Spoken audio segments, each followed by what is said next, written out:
मोहाली नगर निगम चुनाव के दौरान आम आदमी पार्टी के नेता सनी सिंह अहलूवालिया ने मतदाताओं से बड़ी संख्या में मतदान करने की अपील की।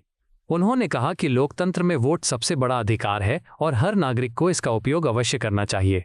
अहलूवालिया ने कहा कि जनता का एक एक वोट शहर के भविष्य और विकास की दिशा तय करेगा।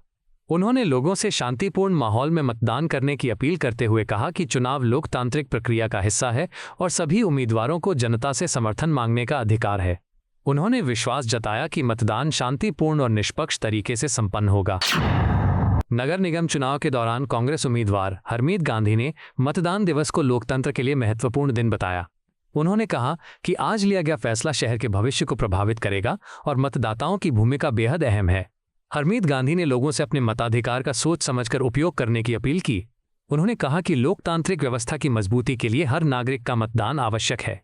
कांग्रेस उम्मीदवार ने उम्मीद जताई कि मतदाता विकास, जनहित और शहर की जरूरतों को ध्यान में रखते हुए अपना फैसला करेंगे। उन्होंने शांतिपूर्ण और निष्पक्ष मतदान की कामना भी की। नगर निगम चुनाव के दौरान शिरोमणि अकाली दल की उम्मीदवार उमा ग्रोवर ने कहा कि मतदान प्रक्रिया शांतिपूर्ण तरीके से चल रही है। उन्होंने बताया कि सुबह से मतदान जारी है और अब तक किसी प्रकार की गड़बड़ी या विवाद की सूचना नहीं मिली है। उमा ग्रोवर ने कहा कि शांतिपूर्ण माहौल लोकतंत्र के लिए सकारात्मक संकेत है और मतदाताओं में उत्साह दिखाई दे रहा है।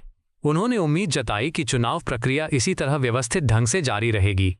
अकाली दल उम्मीदवार ने सभी मतदाताओं से मतदान केंद्र पहुंचकर अपने लोकतांत्रिक अधिकार का उपयोग करने की अपील भी की। आम आदमी पार्टी के विधायक गुरदीप सिंह सेखों ने नगर निगम चुनाव को शांतिपूर्ण और व्यवस्थित बताया। उन्होंने कहा कि प्रशासन, सुरक्षा बलों और स्वयंसेवकों को स्पष्ट निर्देश दिए गए हैं ताकि पूरे दिन मतदान प्रक्रिया बिना किसी बाधा के जारी रह सके। सेखों ने कहा कि यदि कहीं किसी प्रकार की गड़बड़ी या शरारत की कोशिश होती है तो तत्काल कार्रवाई की जाएगी। उन्होंने मतदाताओं से शांति बनाए रखने और चुनाव प्रक्रिया में सहयोग करने की अपील की। विधायक ने कहा कि लोकतंत्र की मजबूती के लिए निष्पक्ष और शांतिपूर्ण चुनाव अत्यंत आवश्यक हैं। बिहार सरकार के मंत्री दिलीप कुमार जायसवाल ने वैश्विक संकट और ऊर्जा बाजार की चुनौतियों पर प्रतिक्रिया देते हुए कहा कि वर्तमान समय में दुनिया कई अंतर्राष्ट्रीय तनावों का सामना कर रही है। उन्होंने कहा कि अमेरिका, ईरान, इजराइल और होर्मुज जलद मरुमध्य से जुड़े घटनाक्रमों का असर विश्व अर्थव्यवस्था पर पड़ रहा है। जायसवाल ने दावा किया कि प्रधानमंत्री नरेंद्र मोदी के नेतृत्व में भारत पर इन संकटों का प्रभाव अन्य देशों की तुलना में काफी कम पड़ा है। उन्होंने कहा कि कई पड़ोसी देशों में ईंधन की कीमतों में भारी वृद्धि हुई, जबकि भारत ने अपेक्षाकृत बेहतर स्थिति बनाए रखी है। जेडीयू के राष्ट्रीय प्रवक्ता राजीव रंजन प्रसाद ने कर्नाटक कांग्रेस की आंतरिक राजनीति को लेकर टिप्पणी की। उन्होंने दावा किया कि मुख्यमंत्री सिद्धारमैया और उप मुख्यमंत्री डी केशव कुमार के बीच लंबे समय से राजनीतिक खींचतान जारी है। प्रसाद ने कहा कि सत्ता में आने के बाद से ही नेतृत्व को लेकर मतभेद सामने आते रहे हैं। उन्होंने आरोप लगाया कि कांग्रेस इन आंतरिक चुनौतियों से प्रभावी ढंग से निपटने में सफल नहीं रही है। जेडीयू नेता ने कहा कि राज्य की राजनीति में स्थिरता और स्पष्ट नेतृत्व आवश्यक है तथा कांग्रेस को अपने संगठनात्मक विवादों पर ध्यान देना चाहिए। भाजपा के प्रदेश अध्यक्ष संजय सरावगी ने प्रधानमंत्री नरेंद्र मोदी के नेतृत्व की सराहना करते हुए कहा कि उन्होंने नेशन फर्स्ट के संकल्प के साथ देश को नई दिशा दी है। उन्होंने कहा कि प्रधानमंत्री के नेतृत्व में केंद्र सरकार के 12 वर्ष पूरे होने जा रहे हैं और इस दौरान भारत ने कई महत्वपूर्ण उपलब्धियां हासिल की हैं।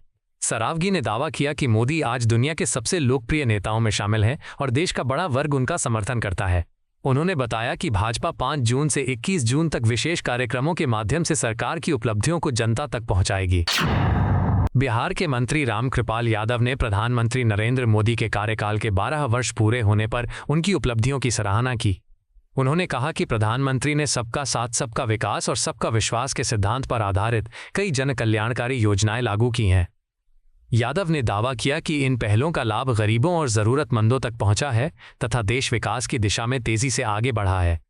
उन्होंने कहा कि बुनियादी ढांचे, सामाजिक कल्याण और आर्थिक विकास के क्षेत्र में उल्लेखनीय कार्य हुए हैं।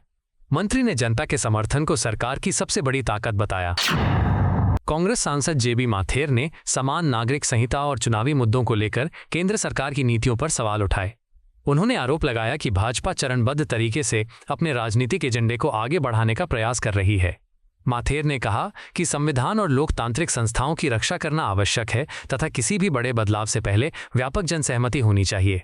उन्होंने परिसीमन और अन्य चुनावी प्रक्रियाओं को लेकर भी चिंता व्यक्त की। कांग्रेस सांसद ने कहा कि विपक्ष इन मुद्दों को संसद और जनता के बीच मजबूती से उठाता रहेगा। ताकि लोकतांत्रिक मूल्यों की रक्षा सुनिश्चित हो सके।